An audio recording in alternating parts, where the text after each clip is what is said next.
Painel Regional. Oferecimento Grupo Mendes.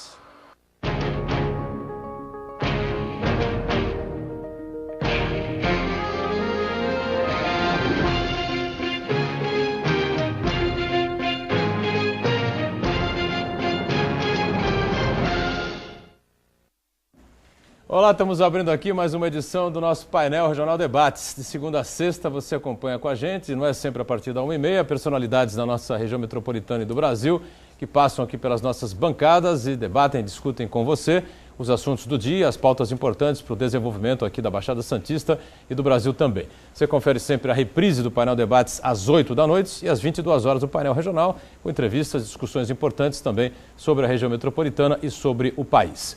Nesta edição, o Painel Debates com prazer recebe a visita da deputada estadual, ex-prefeita de Santos, Thelma de Souza, do Partido dos Trabalhadores. Tudo bem, deputada? Prazer em tê-la aqui novamente. Prazer é meu, Boturão. Prazer é ter os convidados aqui. Já vou apresentar antes a Olívia, o Rodolfo e, evidentemente, você, telespectador que nos dá a honra de nos acompanhar nessa tarde de sol, finalmente, aqui na nossa cidade. Sol e calor, 30 graus quase, né? Olha lá, que novidade. Aqui em Santos, realmente, né? Mas amanhã promete o tempo ficar fechado, né?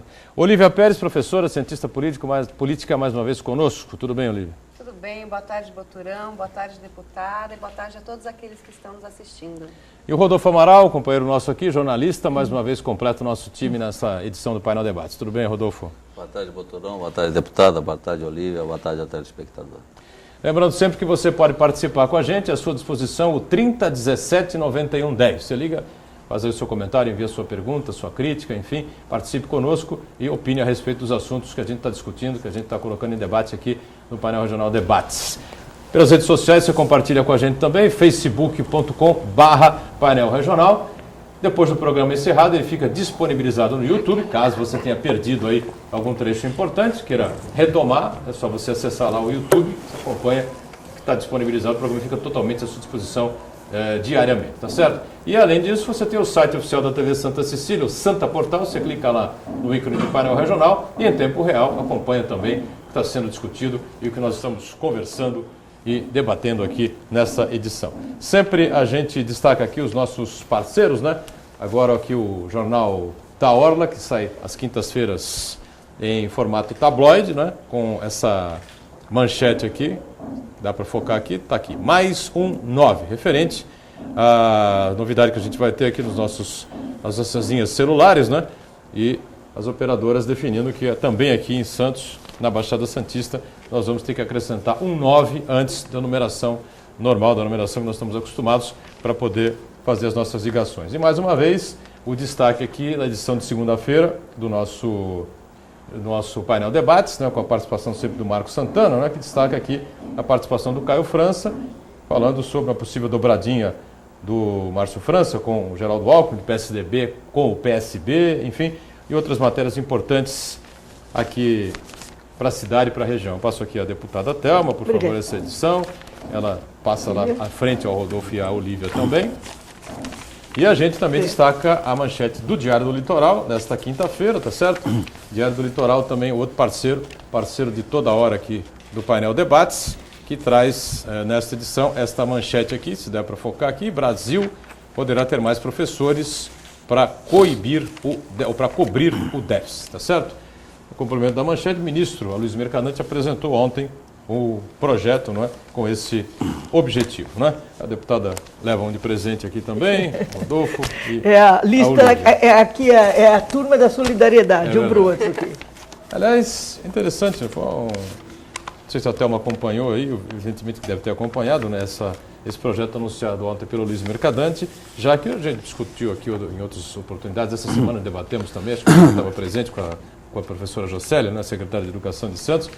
Entra governo, sai governo, fala-se em investimentos, está sempre na pauta, nos debates políticos, para o governo do Estado, para a Prefeitura, para a Presidência da República. Educação é sempre um dos 3 temas mais importantes, mais discutidos. E os índices de educação continuam ruins, sim, deputado? Sim, eu acho que essa é a discussão de fundo. Você está fazendo uma provocação para uma professora, não é? Temos duas aqui, 3, né? Porque o Rodolfo também dá aula na universidade. Bom, então você está em absoluta minoria. Total. A corporação aqui vai se movimentar. Não, o professor é uma vítima, né? Com certeza, com toda essa situação, estrutura ruim. Não só isso, mas é o seguinte, nós temos e nós sabemos, eu que comecei minha vida política sendo conselheira da POSP, que é a Associação de Professores do Ensino Oficial do Estado de São Paulo, eu como Ana Lúcia Prandi, enfim, a gente sabe o que significa, posso falar particularmente no Estado de São Paulo, onde eu sou deputada estadual, não é? E nós temos cotidianamente uma briga em plenário, também com a Secretaria de Educação, em função da questão da educação, da carreira do professor, do piso salarial. E aqui, recentemente, o ano retrasado, quase que a escola Blas Filho fechou, nós precisamos fazer uma movimentação de rua, e agora, no final do primeiro semestre, a escola Cleóbulo Amazonas Duarte, ali no Canal 3, porque ela recebeu, está sendo dividida com a delegacia de ensino, com a diretoria de ensino aqui da nossa região, o que está trazendo grandes constrangimentos aos alunos. Então, a questão da educação, Olívia, Rodolfo, ela é basicamente a questão situacional do professor, muitas vezes que trabalha em várias unidades, trabalha longe, sai correndo de uma escola para outra, já se diminuiu bastante essa possibilidade, mas ainda existe o salário, que não é um salário compatível com a função que um professor tem que ter. Mais do que isso, as questões que são relativas à ação pedagógica em si. Por exemplo, se eu estiver sendo acompanhada, nós aqui, pelos pais de alunos do Cleóbulo, como é que a gente desmonta uma biblioteca, veja bem, um anfiteatro destruído e, pior do que isso, o laboratório, e as crianças, os adolescentes não têm onde ir. Lembrando-se que o Cleóbulo, ele atende não só a população ali da Guedes Coelho, que é uma população, são muitos edifícios, como também da Vila Santa Casa, tem muitas crianças e adolescentes, e vamos ter aí uma outra unidade, e principalmente as condições de ausência de estrutura pedagógica.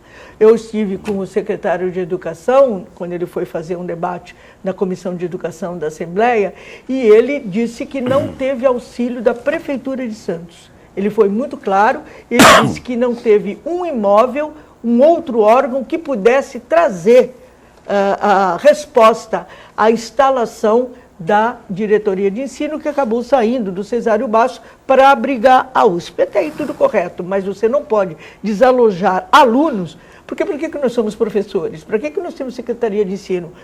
A finalidade primeira é sempre o aluno, aquele jovem que nós estamos educando. Então, a questão do Cleóbulo ainda está em curso e a gente voltará a esse assunto. Mais do que isso, voltando aqui ao assunto que chamou a atenção e você nos perguntou... Só para lembrar, curiosamente, não é? Diga. O programa chama Mais Professores. Sim. Não sei se isso é uma provocação aos médicos, mas chama Mais Professores. Agora, com certeza absoluta, né? A ministra não vem disse com outra isso, língua, né? Não vem professor estrangeiro para dar aula dos alunos aqui, né? A ideia, aliás, o ministro Mercadante, de uma maneira simpática, mas fazendo uma certa brincadeira com o programa, Mais Médicos, né? Estão vindo aí 4 mil médicos agora no início de setembro, já que os médicos que estão vindo nesse momento de Cuba, e eu acho que é uma boa iniciativa à medida que os médicos brasileiros, depois da seleção que foi feita, não atenderam. Aqui na região precisava-se pelo menos de 19, vieram 3, e nós temos agora, vieram para Guarujá, Peruíbe, Santos mesmo, que pediu, não está tendo. Mas voltando aos professores,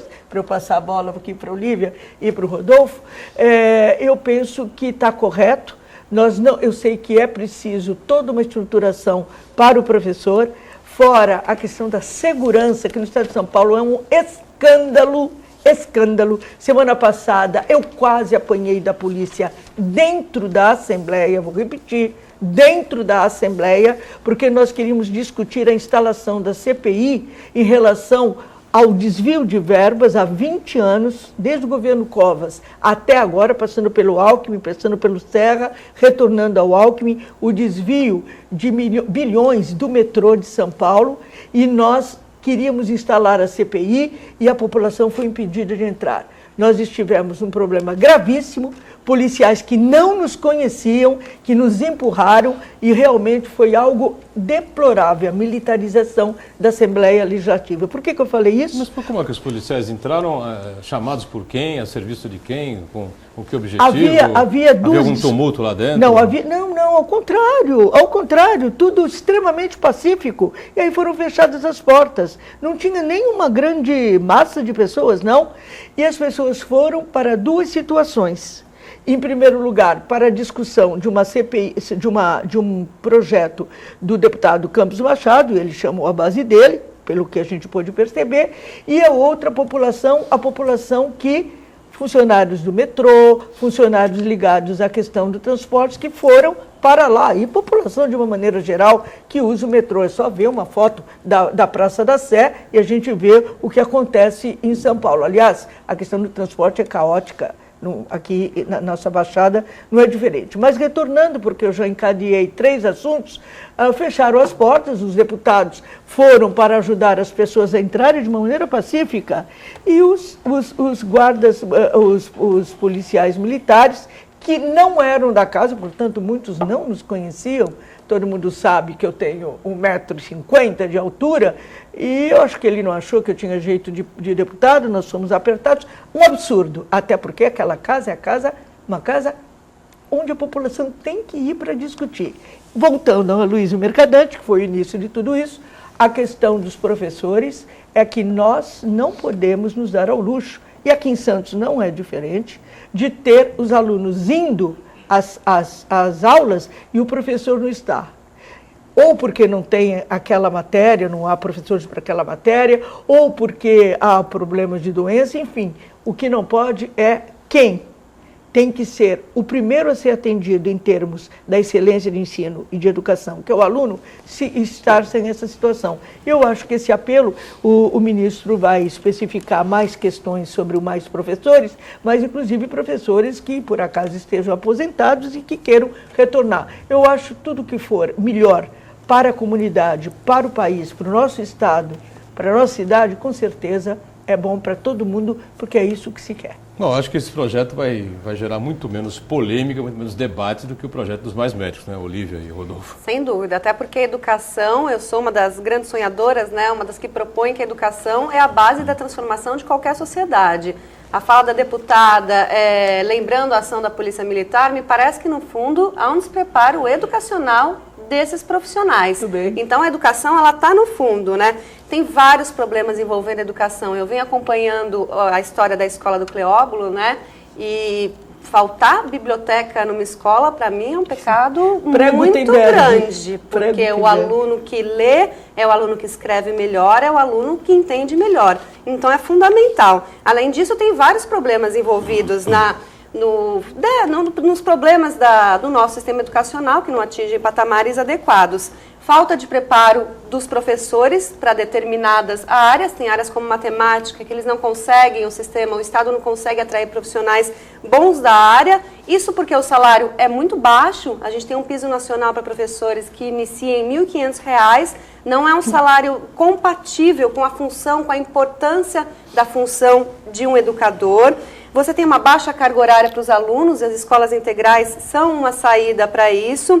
Tem falta de infraestrutura nas escolas e, sem dúvida, o professor é submetido a um excesso de trabalho. O professor tem que ter tempo para descansar, para ler o jornal, para se atualizar. Preparar a aula, né? Para preparar a aula. Você tem vários problemas envolvidos e tem propostas de mudar isso. A gente tem o Plano Nacional da Educação, que tramita no Congresso Nacional faz 2 anos e meio e não passa, que estabelece 20 metas super bacanas para a educação. Uma delas é a destinação de 10% do PIB para a educação.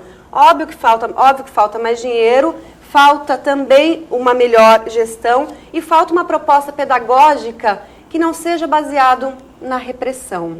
Se essa proposta pedagógica não fosse baseada na repressão, no autoritarismo, sem dúvida esses profissionais envolvidos na segurança tratariam melhor quem está no parlamento. Acho que falta mais professores, falta mais policiais, mais qualificados, mais bem preparados, e tem que se discutir o salário deles. Pois não, Rodolfo Amaral.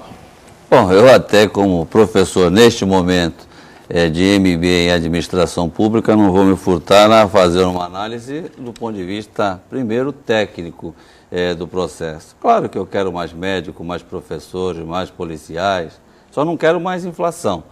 Mas eu acho que nós estamos começando pelo lado errado. Primeiro, a grande transformação que tinha que ocorrer, principalmente nessas áreas essenciais de educação e de saúde, medida emergencial, era tirar essas duas categorias dos limites de gasto com o pessoal nos 54%.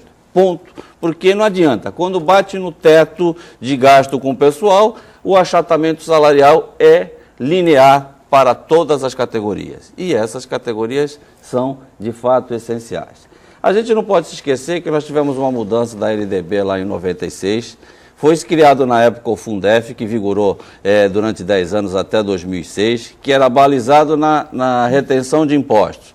FPM, FPE, ICMS, IPI exportação e depois veio também IPVA. Isso tudo hoje, essa retenção de estados e municípios somam 100 bilhões de reais e os municípios e os estados na educação básica, o que vai da creche ao ensino médio, acrescentam mais 100 bilhões de reais. Hoje, o custo da educação no Brasil, do custo da educação básica, porque o ensino superior está essencialmente com o governo federal e com alguns estados, evidentemente, o estado de São Paulo, entre as suas universidades, tem um custo de 10 bilhões de reais, custo Unesp, Unicamp e a USP, são 10 bilhões de reais. Então, o que a gente precisa fazer? A Olívia falou aqui dos 10% aí do PIB, eu concordo com ela, aliás, é um pleito que já tem mais de 30 anos essa história. 10% do PIB hoje representaria a gente dobrar, certo? Hoje nós, como falei, custa a educação básica 200 bilhões de reais, 2012, eu estou falando dos números. Dobrar, 10% do PIB hoje seria algo em torno de 400 bilhões de reais. Então nós estaríamos praticamente dobrando os recursos. Agora, a gente precisa estruturar isso, porque houve embora eu seja um defensor tanto do Fundef como do Fundeb, houve uma desigualdade em relação a isso. Por exemplo, o valor aluno, seja na creche, nos anos iniciais do ensino fundamental, nos anos finais ou no ensino médio, o valor aluno, tanto para o estado como para o município, é exatamente o mesmo, ele é dividido por estados. Então, no estado de São Paulo, o que custa um valor aluno da primeira série do ensino fundamental na escola do município e na escola do estado é o mesmo. Só que um vai numa escola bonitinha, tem uniforme, etc, um sapatinho, e o outro vai descalço, está numa escola com goteira e etc, e não tem ninguém que fiscaliza. Alguma coisa tem que ser feita nesse sentido, que já é do lado da gestão. Agora, eu temo alguns discursos, porque Boturão, você fez uma observação interessante. É mais médico, agora será que é uma provocação mais professores, depois será mais policiais? E do ponto de vista do governo federal, eu acho que precisa ter mais dinheiro. Porque nesta conta de 200 bilhões, não. Melhor o dinheiro. Por exemplo, nós temos só entre contribuição social sobre o lucro líquido, contribuição da COFINS e COFINS-PIS. Nós temos aí de arrecadação quase 300 bilhões de reais que não são partilhados com estados e municípios. Então, a União, na parte do Fundeb, o que entra o Tesouro Nacional na parte do Fundeb? Entra com 5% desses 100 bilhões que eu me referi e entra para corrigir aqueles estados que não têm condição de pagar o valor mínimo do salário do professor. Então a gente tem que passar limpo esse país nessa estruturação de financiamento. Agora, também não é só financiamento, a gente tem que ter uma preocupação, como a Olívia disse, com a formação do professor. E eu acho que um caminho interessante, tanto no mais médico como no mais professor, é que a gente começasse a exigir ainda que fosse pequena no início, 2 anos, 3, uma contrapartida daqueles que tiveram a felicidade, a inteligência, etc., de cursar numa universidade pública. Se nós tivermos aí, já que o Estado de São Paulo destina quase 10% do ICMS para o financiamento do ensino superior, não é nada demais exigir que um profissional recém-formado das universidades preste durante 1, 2 anos assistência aí às escolas. Eu acho que tem caminhos, precisa ter ponderação para fazer. Você me dá uma partezinha? Claro. Eu queria lembrar uma fala do deputado federal Ronaldo Caiado, que disse o seguinte numa entrevista, a questão de, vocês sabem, o Ronaldo Caiado, ele é Tradição, ruralista, família, ele é uma pessoa de concepção política à direita, não é? E ele esteve envolvido... Mas é bem claro com isso, é assumido, né? Isso é importante. É assumido, né? sempre fala, envolvido com a UDR, que é a União Rural para a Defesa do Campo, nas grandes glebas de terra, né? Então, uma pessoa que é o outro lado daquilo que eu penso da vida. E ele disse uma coisa que me deixou espantada. Ele disse o seguinte: você já pensou, isso porque o que você falou agora, você já pensou você fazer um estudo para um filho seu, você dar condições de ele estudar e depois ele ter que trabalhar no SUS? Bom, eu que sou mestre, viu, Olívia, você acha que você não sabe disso, em SUS, em políticas de medicina, em políticas em saúde pública, saúde coletiva, é o termo, justamente na implantação de SUS, porque quando eu fui prefeita, foi a primeira cidade a implantar o SUS, e era SUS ainda semipleno. Eu fiquei tão chocada que agora você falou, isso voltou à minha memória. Porque, na verdade, se existe um programa chamado Mais Médicos, é porque está faltando médico. Está existindo agora um programa que fala Mais Professores, é porque está faltando. Eu não acho que seja uma situação incontornável. Acho que você citou, eu falei várias situações, mas várias situações foram criadas positivamente, por exemplo, mesmo com as dificuldades que temos agora na educação. Antigamente, ele falou algumas siglas. O Fundef era o Fundo de Educação Fundamental, ou seja, do primeiro ano regular em diante. Depois, já na época Lula, eu era deputada federal, nós votamos o Fundeb. Trocamos a letra F de faca pela B de bacia, que pega desde as creches. Se a gente levar em consideração os grandes mestres de biologia e de psicologia, como Piaget, ele diz: o que acontecer com uma criança até 3 anos de idade será definidor para o resto da vida. A falta de ácido ribonucleico, a falta de proteínas, que garante isso, acaba fazendo com que essa criança tenha uma lesão. Então, se você não cuidar dela já, no momento que nasce, da alimentação a toda a estruturação, seja na família ou seja na escola, isso vai ser absolutamente furado. Ao lado disso, a gente tem o ProUni, mas eu acho, e depois você falou uma outra sigla, que foi justamente a Lei de Diretrizes e Bases, a LDB. Nós trocamos foi isso nos anos 50, um pouco depois. Toda a situação envolvendo as escolas que eram elitistas, eu sou produto, eu já termino, do Colégio do Canadá, como a Luísa Mercadante, como o Mário Covas, uma turma aí que depois foi para a política, né? E a gente sabe que naquela época a escola pública ela era de uma determinada elite. E agora, com a LDB, exame de admissão, né?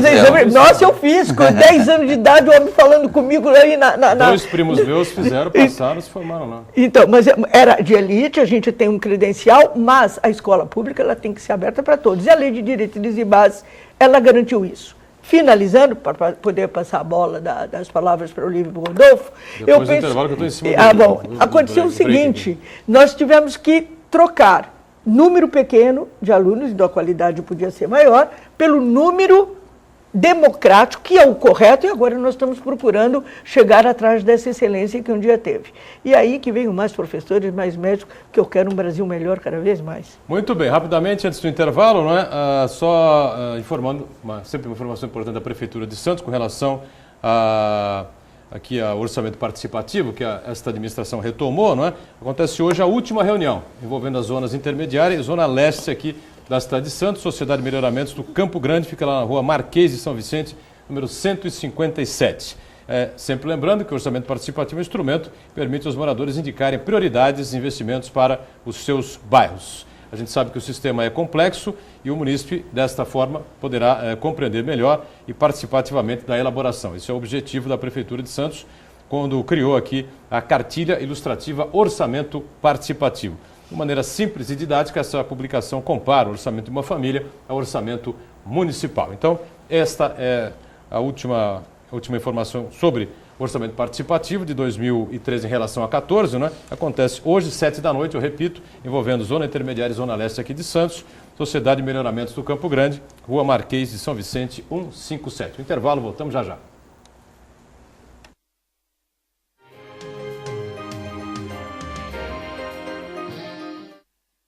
Dizem que ter um trevo de 4 folhas dá sorte. Pois é, pra mim deu e muita. Depois que eu coloquei um trevo de 4 folhas na minha vida, eu ando numa tranquilidade só. Em casa, no trabalho, na rua, até no trânsito. Quer ver o meu trevo? Tá aqui, ó. O cartão da corretora de seguros Ozan.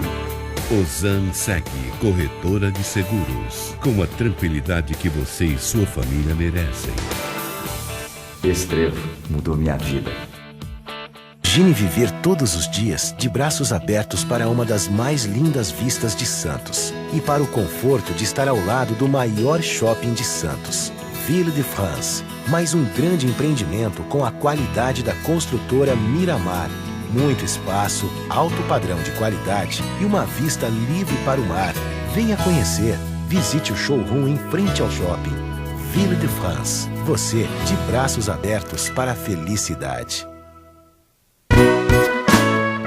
Farmaconde é a receita de saúde, te acompanha onde quer que você vá.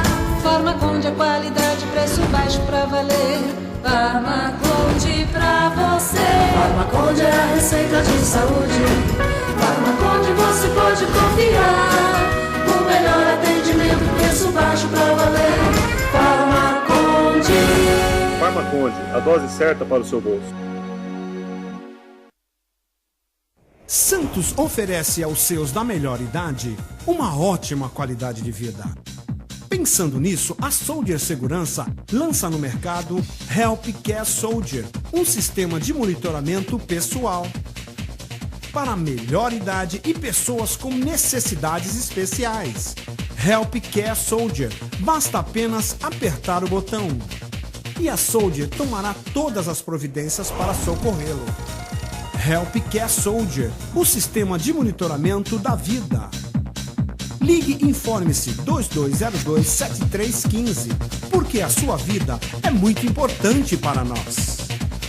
Grupo Soldier. Certeza de segurança 24 horas por dia. Neste domingo, acompanhe na Santa Cecília TV a abertura dos festejos de Nossa Senhora do Monte Serra. Transmissão ao vivo do santuário a partir das 4 da tarde. Um momento especial de renovação da fé e homenagem à padroeira da nossa cidade. E no dia 8, acompanhe ao vivo a grande festa de consagração. Santa Cecília TV, a TV dos grandes eventos. Apoio Macuco Construtora, Marquim Cestas Básicas, Íntegra Segurança e Bondinho do Monte Serra. Caioa Tapeçaria. Sua casa é nossa especialidade.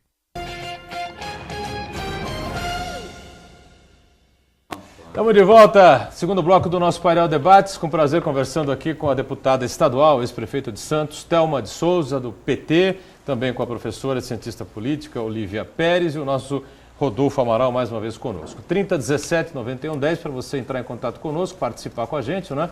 E, claro, opinar a respeito dos temas ou questionar aqui os nossos companheiros aqui de bancada nesta edição. Deputada Thelma de Souza, veio aí a polêmica recente, não é? Em vários programas do painel regional à noite, do painel Debates aqui à tarde, com relação a essa coisa da sucumbência da Procuradoria, dos procuradores aqui do município de Santos, especialmente que o prefeito Paulo Alexandre aí deu aí uma... como é que eu posso dizer? Ultimato? Não, Rodolfo, deu aí uma anistia, não é? Alguns munícipes que estavam com umas dívidas aí um pouco pesadas, né, para poder recuperar. Ele queria 13 ou 14 milhões de reais, eu não lembro exatamente, né, num espaço rápido aí, para cobrir alguns problemas lá da prefeitura, não é? E aí surgiu a polêmica se a Procuradoria tinha direito à sucumbência ou se não tinha sucumbência. E entre esses debates... Primeiro a gente precisa explicar o que é sucumbência. A gente explica na sequência, né? Você fez direito, você vai poder explicar. Mas já foi explicado N vezes aqui nos debates, acho que a pessoa já está mais do que catedrático nesse tema. E que isso foi criado em 1990 aqui na Prefeitura de Santos. Se foi em 1990, foi no seu governo. Você é que criou... Já me questionaram várias vezes, aqui tem que perguntar para a Thelma, até num programa do painel regional à noite. Não, a prefeita era a Thelma. Então a Thelma está aqui hoje, ela vai responder. Foi você que criou essa coisa da sucumbência em prol dos procuradores de Santos? Olha, eu posso estar com a memória variada, entendeu? Mas eu não me lembro dessa situação, posso até retornar aqui, entendeu? O que a gente fez em relação, e o nosso vice-prefeito era o secretário de Assuntos Jurídicos, o doutor Sérgio da Cunha, entendeu? O que nós fizemos neste setor, não necessariamente nessa situação, foi ordenar a questão que já voltou agora a ser discutida dos precatórios.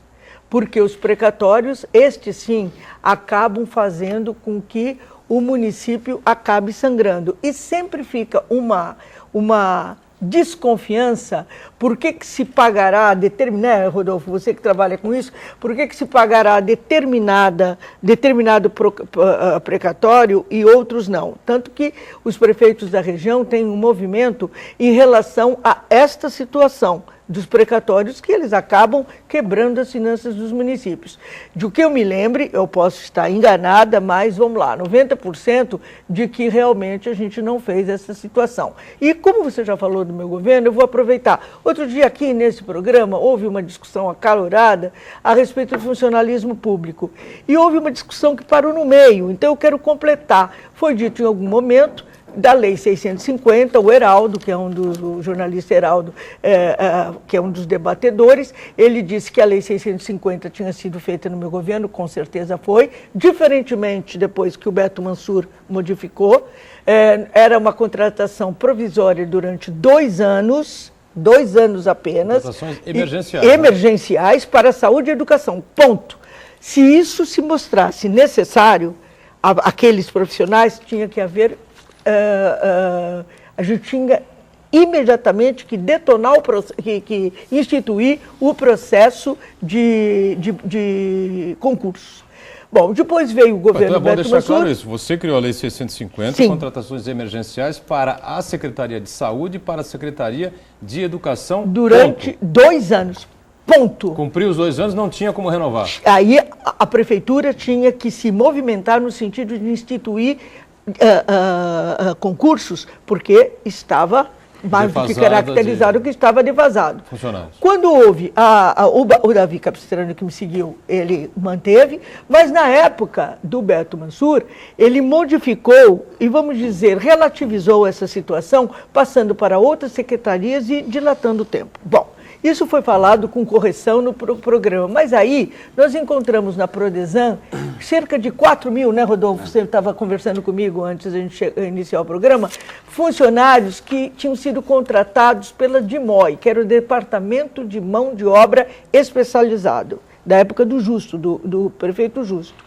E o que aconteceu? Nós chamamos para um regime jurídico único, e já termino a explicação, estas pessoas para eles se tornaram estatutários e a gente regularizou. Então, eu não contratei essas pessoas, porque ficou uma discussão, parou no meio, viu, Olívia? E quem não é dessa época não sabe a situação em si. Então, eu regularizei, na condição de prefeita, esta situação envolvendo os funcionários, que eu acho que foi algo bastante positivo. Muito bom, em relação à sucumbência, não sei se eu vou tentar conseguir explicar direito, mas é o fato do defensor público, quando ganha uma causa, ele fica com 10% desse dinheiro ganho.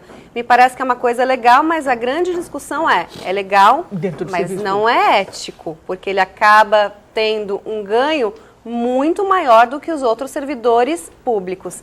É a mesma discussão. É funcionário público, recebe do horário para justamente fazer isso, defender exatamente. Os direitos da população. Então, mesmo que não é um escritório privado. Sim, por isso que eu tenho dúvidas.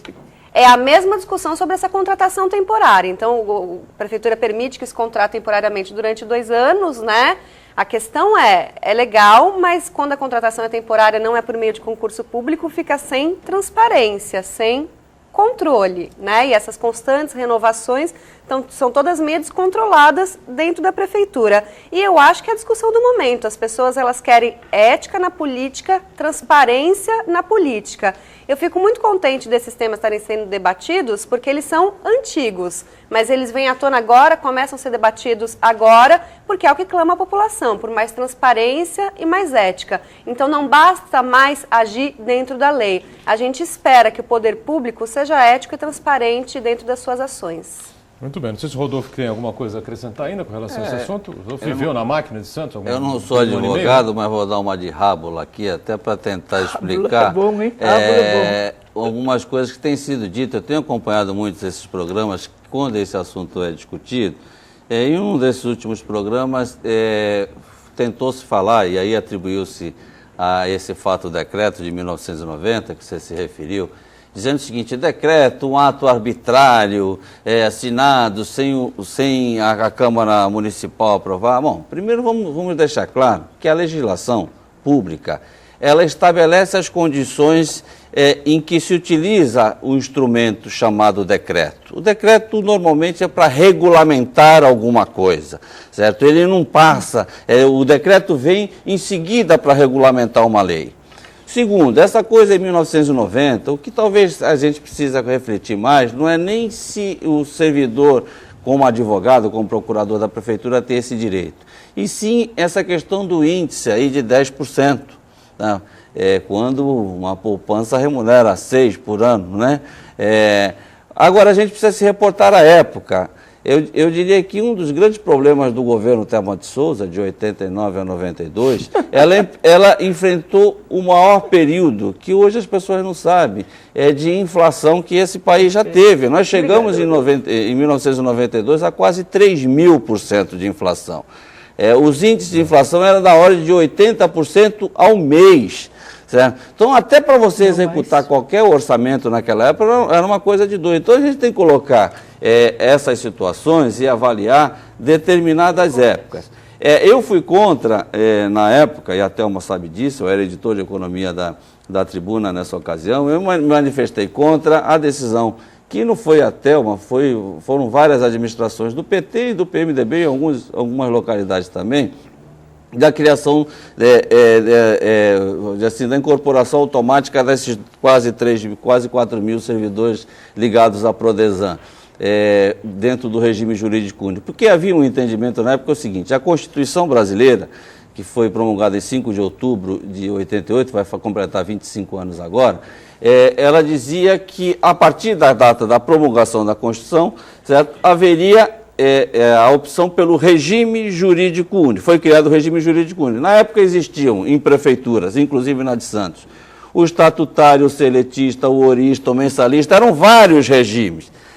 Agora, o que a Constituição não deixou claro na época, e aí algumas administrações, entre as quais a do PT, eu discuti muito isso com o Sérgio Sérvulo da Cunha na época, foi o seguinte: a Constituição não disse que, olha, todo mundo que está num regime diferente tem que passar para esse regime que a prefeitura fez opção, que era o estatutário feito na época. Guarujá, na ocasião, tinha feito a opção pelo seletista. Agora, era um entendimento jurídico na época, que depois não prosperou, tanto é que essa ação foi para o tribunal, depois do governo da Thelma, o Davi recorreu, e o Supremo, quando decidiu, já não dava mais para ter solução nenhuma, porque envolvia recursos da ordem de R$1 bilhão, e não tinha como se pagar aquilo. Pessoas já tinham se aposentado, outras já tinham morrido, e etc, etc. Mas foi um entendimento, não houve má fé, e aí eu sou testemunha da Thelma. Na época houve esse entendimento, sim. Agora, não foi, como a Thelma disse, eu reforço, não foi que ela contratou. As pessoas já estavam lá. Elas simplesmente mudaram de um regime para o outro. Só rapidinho, eu sei que nós já estamos chegando ao final do programa, mas agora eu estou lembrando, olha... no final do segundo bloco ainda. Do segundo bloco? Desculpa, pensei que eu vi ali o monitor nos avisando. Rodolfo, você sabe que houve inflação à época que eu fui prefeita, viu, Olívia, que chegou a 120%. Então era assim, nós tínhamos, qual era o orçamento da prefeitura? 180 milhões. Não sabe do que, né? Milhões de quê? De dinheiro. Não, era Cruzados Novos. Na época? Na época era Cruzados Novos. E o Davi teve mais sorte, ele passou para 250 milhões de Cruzados Novos. Isso é ínfimo. Hoje, a Prefeitura de Santos arrecada 2 bilhões e 300 milhões, 15 vezes mais.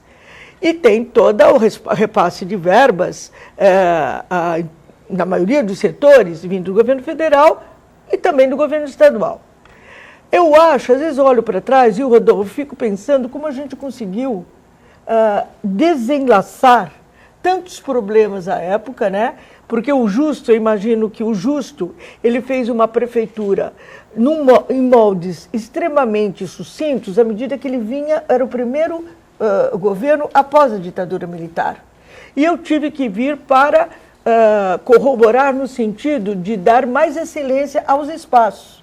E eu acho que hoje, com todas as dificuldades que possam existir para um prefeito e uma prefeita, com esses orçamentos bilionários, é bem diferente da questão da inflação que a gente tinha, que era doloroso. E tem uma situação, tem um esqueleto gravíssimo que ficou desse período inflacionário, que foi exatamente o que se falou anteriormente, a questão de precatórios.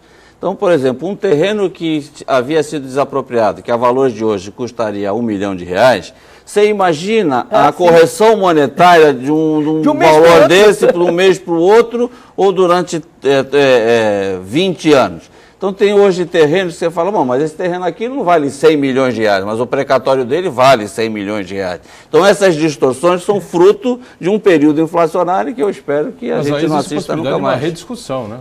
Mas fica a assim... gestão pública tem que rediscutir. Você faz leis para determinados contextos, né? Aplica políticas públicas para determinados contextos, mas a sociedade muda e tem que ser rediscutido. A pessoa que tem o precatório, evidentemente que tem que receber. Agora, os valores precisam ser... mas se a gente for entrar nesse aspecto, a gente não pode esquecer que hoje está em vigência o Supremo Tribunal Federal revogou aquela prerrogativa dos municípios de pagar no máximo até 1,5% das suas receitas correntes líquidas, comprometer com o pagamento de precatórios, e hoje todos eles teriam que estar pagando, certo, na totalidade. Imagina se isso for praticado. No caso de Santos, vão tirar do orçamento 400 milhões, no caso de Guarujá vão tirar 800 milhões, e por aí afora. Então, essas situações têm que ser corrigidas, e estão empurrando com a barriga.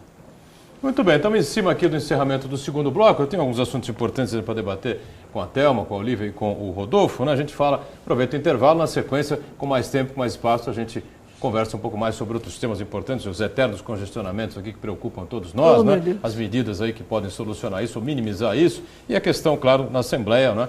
Que vai ter CPI, não vai ter CPI, o tal cartel do metrô envolvendo os governos tucanos. Voltamos em instantes.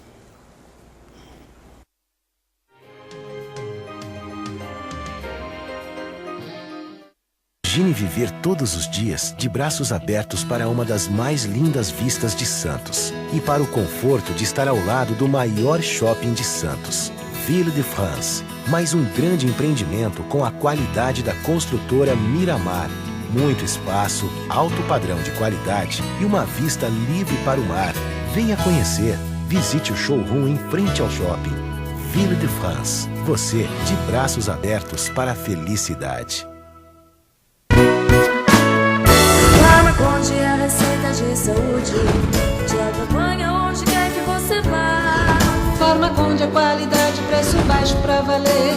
Farmaconde pra você. Farmaconde é a receita de saúde. Farmaconde você pode confiar. O melhor atendimento, preço baixo pra valer. Farmaconde. Farmaconde, a dose certa para o seu bolso. Santos oferece aos seus da melhor idade uma ótima qualidade de vida. Pensando nisso, a Soldier Segurança lança no mercado Help Care Soldier, um sistema de monitoramento pessoal para a melhor idade e pessoas com necessidades especiais. Help Care Soldier, basta apenas apertar o botão e a Soldier tomará todas as providências para socorrê-lo. Help Care Soldier, o sistema de monitoramento da vida. Ligue e informe-se 2202-7315, porque a sua vida é muito importante para nós. Grupo Soldier. Certeza de segurança 24 horas por dia. Nessa sexta, às 4 da tarde, uma história emocionante sobre a primeira santa canonizada do continente americano, Santa Rosa de Lima. A missionária que até hoje leva o evangelho aos mais pobres, carentes, necessitados e marginalizados. Santa Rosa de Lima, da Ordem Terceira Dominicana, a patrona da América Latina. Nessa sexta, às 4 da tarde, aqui na Santa Cecília TV. Caioa Tapeçaria. Sua casa é nossa especialidade. Estamos de volta, não é o terceiro e último bloco desta edição do Painel Debates. A gente conversando com a deputada Thelma de Souza, deputada estadual do PT, com a nossa Olívia Pérez, cientista política, e o companheiro Rodolfo Amaral, mais uma vez conosco. Deputado, vamos acelerar um pouquinho o ritmo aqui. Vamos lá. A gente tem sempre eternos problemas, os congestionamentos estão na pauta aqui. Ontem Vicente Cassione criticou fervorosamente a atuação da Ecovias, dizendo que a Ecovias é responsável praticamente por todos esses problemas que nós estamos vivendo aqui, porque transformou o pátio de Cubatão, o pátio de caminhões de estacionamento de Cubatão, deu uma outra finalidade, anda investindo aí em terminais portuários, e enfim, não sei se você tem a mesma visão, se você tem outro ponto de vista com relação a esse tema. O problema está aí colocado, não há obras viárias importantes, não há investimentos importantes também na questão ferroviária. Enfim, eu acho que tudo isso é um grande conjunto que nos traz esses problemas todos. Aliás, uma tragédia anunciada há muitos anos, né? Isso um dia ia acontecer, né? Bom, para você ter ideia... E pode piorar ainda, né? Não tenha dúvida, aumentando a safra no Centro-Oeste, como é que faz? Vai aumentar a vinda dos grãos para cá, para exportação, enfim. Bom, em 1982, quando eu fui vereadora, foi o meu primeiro mandato. A primeira comissão que eu fiz, veja só, Olívia, você ainda não estava aqui em Santos. Não. Já era nascida? Que ano? 82. Já. Então, a gente fez uma comissão justamente por causa do problema dos caminhoneiros. E o problema que a cidade vive até hoje, o caminhoneiro não é desejado, porque ele fica na rua, ele tem uma péssima situação, porque ele tem que cozinhar, lavar, passar, urinar, ter suas necessidades fisiológicas no meio das ruas, a segurança é precária e isso se mantém até agora, mas multiplicado, não sei a que potência. Bom, o que aconteceu desde então? Como Santos não tem terrenos para poder fazer a questão dos pátios serem realizados aqui, não tem outra alternativa a não ser a Codesp regular a entrada e saída dos caminhões da cidade. Não tem jeito.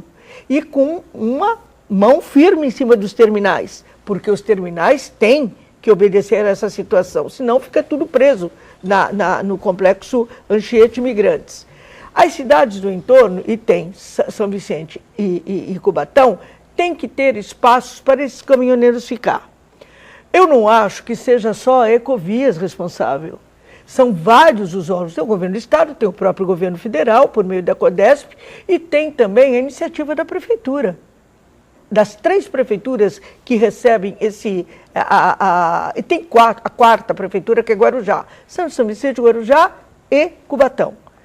Há que ter uma racionalização dessa situação, porque o Porto passou, tem muitos argumentos aí, mas só para eu poder passar a bola, o Porto passou de 70 milhões de toneladas em 10 anos para 100 milhões de toneladas. E vai aumentar, estou olhando aqui para o Diogo e para o Tadeu, meus assessores que estão aqui. E a tendência é aumentar. Como o Fernando Henrique privatizou as ferrovias, e do Lula para cá tem se tentado aumentar, mas ainda não deu tempo e condições para a infraestrutura do país ser regulamentada, o que acontece? E como o trânsito é basicamente rodoviário, o tráfego no país, até porque isso é em função dos interesses econômicos de empresas que trabalham com esse tipo de construção, você tem uma ausência de outros modais de transportes, você tem ausência de pátios para receber os caminhoneiros e fazer uma racionalização da entrada deles no porto, e pior ainda, nós temos uma entrada da cidade absurdamente congestionada. Eu faço esse trajeto todo dia. Eu trabalho em São Paulo, eu subo e desço. Na semana passada, na quinta-feira, eu fiz Assembleia Casqueiro em 40 minutos. E eu fiz Casqueiro Minha Casa em 45. É o problema. Percebe? Então, a nós que tem a ver com a disposição, já há dinheiro, os jornais nos últimos dias têm anunciado, não havia o projeto na prefeitura, ainda existe um projeto indicativo, mas já há, e a Codesp tendo que reunir essas situações. Agora, não pode haver a briga PT-PSDB, porque o complexo Anchieta Imigrantes, é bom sempre lembrar, é administrado pelo governo do estado. Então a palavra terceirizado para a empresa, e terceirizado para a Ecovias, que tem muita responsabilidade, mas venha cá, quem é governador, com a palavra o Alckmin, ele que é tão afeto a questões de transportes, olha o escândalo aí do metrô, com o desvio de verbas em 20 anos, todos negam, fazem a situação ser um suposto cartel, as pessoas nem entendem o que quer dizer isso. Houve sim desvio de dinheiro, houve essa situação que precisa ser corrigida, por isso a CPI que você falou, se a gente vai instalar ou não depende mais de nós, depende da base do governador, que não quer, e a gente precisa esclarecer essa situação. Se valeu por mensalão do PT, tem que valer sim para o PSDB. Como é que não?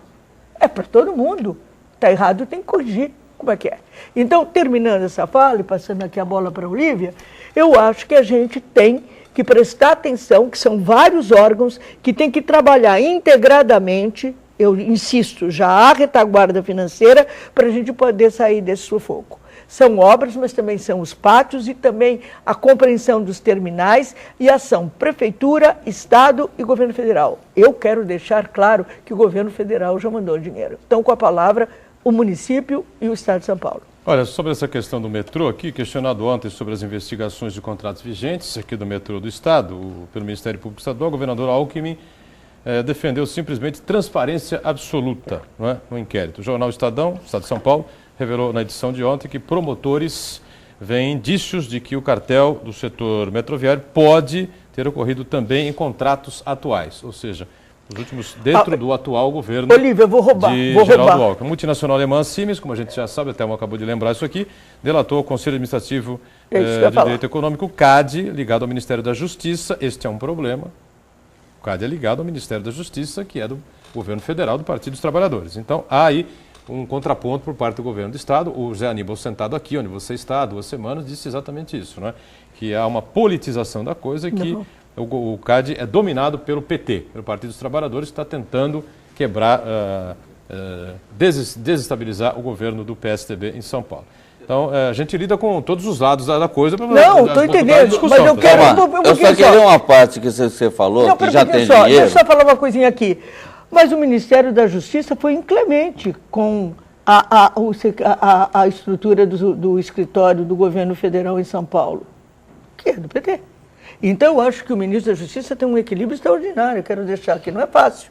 E eu acho também que o Zé Eduardo Cardoso. E aí, você está colocando a palavra Zé Aníbal, porque ele não vai defender o PSDB, claro que ele vai defender o PSDB, ele é um quarto do PSDB. Agora, é um escândalo. 20 quilômetros de metrô poderiam ter sido construídos.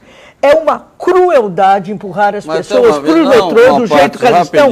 Para passar uma informação até para a Olívia comentar. Quando a gente sabe que poderia ser de outro jeito.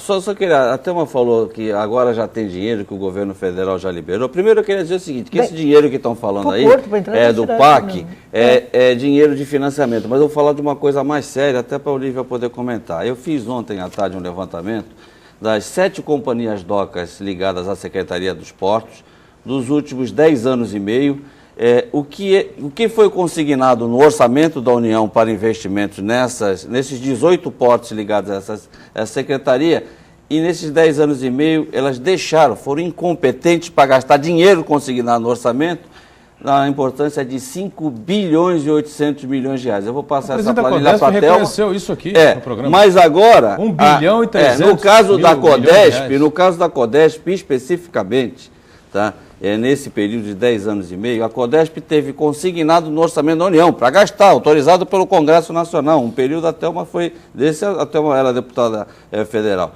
2 bilhões e 132 milhões de reais. Quanto a Codesp utilizou? 541 milhões, ou seja, a Codesp perdeu em 10 anos e meio, deixou de usar dinheiro bom, certo?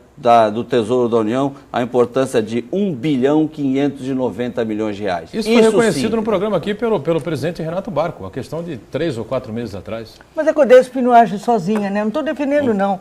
Tem que gastar, tem que fazer, tem que pressionar. Investir, né? Tem que investir e tem que pressionar os terminais, no caso específico da mobilidade urbana, e tem que ver a entrada da cidade e tem que pressionar o governo do Estado. Senão, a prefeita de Cubatão teve gente de acordo, teve gente contra, tem que ficar desesperadamente com o ato, você me disse antes, né, Olívia, que você tinha concordado, porque dava a impressão que era ela, quando você sabe que é uma conjuntura de situações de órgãos envolvendo os 3 níveis. É muita mulher.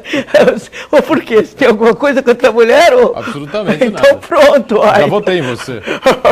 Pode votar. Professor, eu vou tentar juntar um pouquinho do que eles poderes, falaram, né, do que a deputada falou e o Rodolfo falou.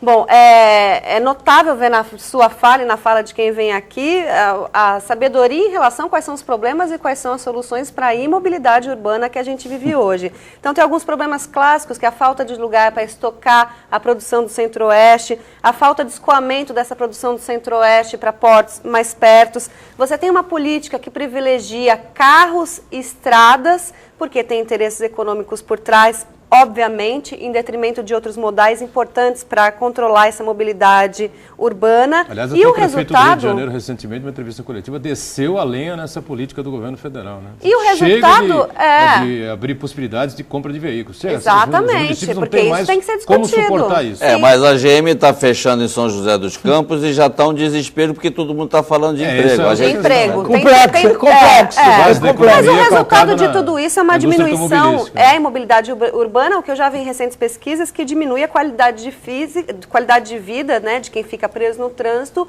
provocando doenças físicas e psicológicas. E essa é a grande questão do momento, a mobilidade urbana. E parece aqui que os temas estão desencontrados, mas está tudo envolvido numa coisa só. Porque há um jogo de empurra do governo federal, para o governo estadual, para o município, para a Ecovias, sendo que a responsabilidade é de todo mundo. Inclusive, os cartéis, né, que é o fato das empresas combinarem preço na hora de entrarem numa licitação, é óbvio que é um escândalo enorme envolvendo o governo do Alckmin, né, o governo estadual do PSDB, mas é uma prática muito comum também em outras esferas do governo. Então a política de mobilidade urbana tem que ser revista e volto a falar que fico muito contente com as manifestações de junho, porque botaram na pauta essa questão essencial que quem enfrenta trânsito no seu dia a dia sabe o que lhe causa pessoalmente. Levi da Enseada diz assim: deputada, quantas emendas parlamentares você conseguiu para o Guarujá, principalmente para a Enseada? Você lembra, não?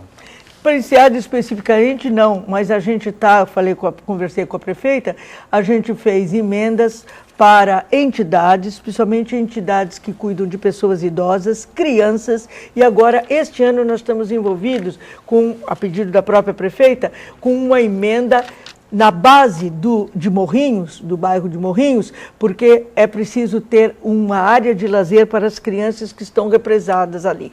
Não é muito dinheiro não, viu? Senira Alaide quer saber o seguinte, facinho, quem você apoia para ser presidente do PT aqui na cidade de Santos?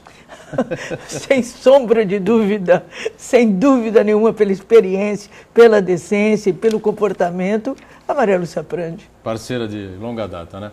Por falar em Guarujá, você é contra ou a favor da separação dos dois municípios ou ainda não parou para pensar nisso? Olha, eu já ouvi... Dos dois municípios, pelo amor de Deus, do distrito de Vicente Carvalho, de Guarujá, que é sede. Desculpa rir assim de uma maneira despudorada, mas ele fez a pergunta, mas ele falou 2 municípios, então já está. Olha, o famoso ato falho na o ato falhíssimo. É o seguinte, ontem à noite, por coincidência, eu estive no Rotary Club de Guarujá e uma das questões que nós tratamos extra-oficialmente, de uma maneira oficiosa, foi essa questão.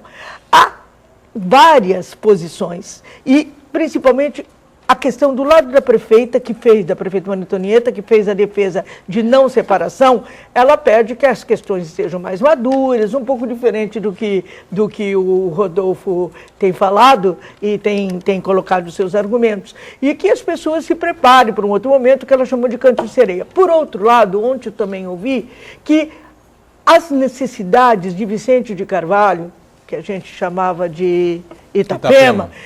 São tão grandes que, ao se sentirem não prestigiados, as pessoas desejam essa independência. Foi um pouco que eu sofri como prefeita quando Bertioga tentou fazer sua autonomia e ser independente.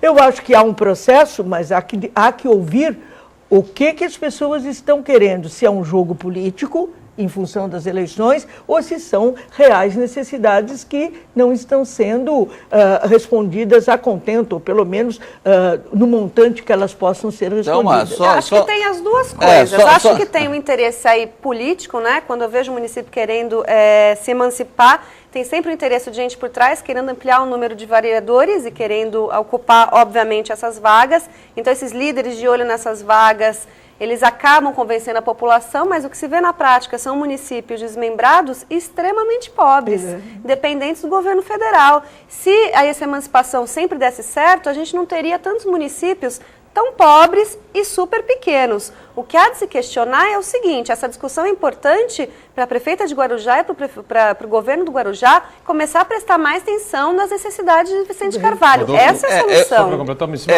Eu só queria dizer o seguinte: em primeiro lugar, vamos deixar claro, a minha manifestação pública não foi favorável à emancipação, até porque eu sou contra o processo de emancipação. O que me foi perguntado é que eu disse que se Vicente Carvalho tem condições financeiras de sobreviver. Não só tem condição de sobreviver, como ficará melhor do que Guarujá. E ponto final. Guarujá, agora, né? Eles é que vão decidir, não sou eu. De todo jeito vai ter o município perdendo. Sem dúvida. Estamos encerrando aqui mais um painel debate. Thelma, obrigado pela presença. Eu agradeço. Boa semana, um beijo. Obrigado aqui, Olívia, mais uma vez pela participação. O nosso Rodolfo Amaral também com a gente nesta edição. E a gente volta amanhã, sempre às 13h30 com o painel debates. A reprise é às 20h e às 22h o painel regional. Obrigado, tchau.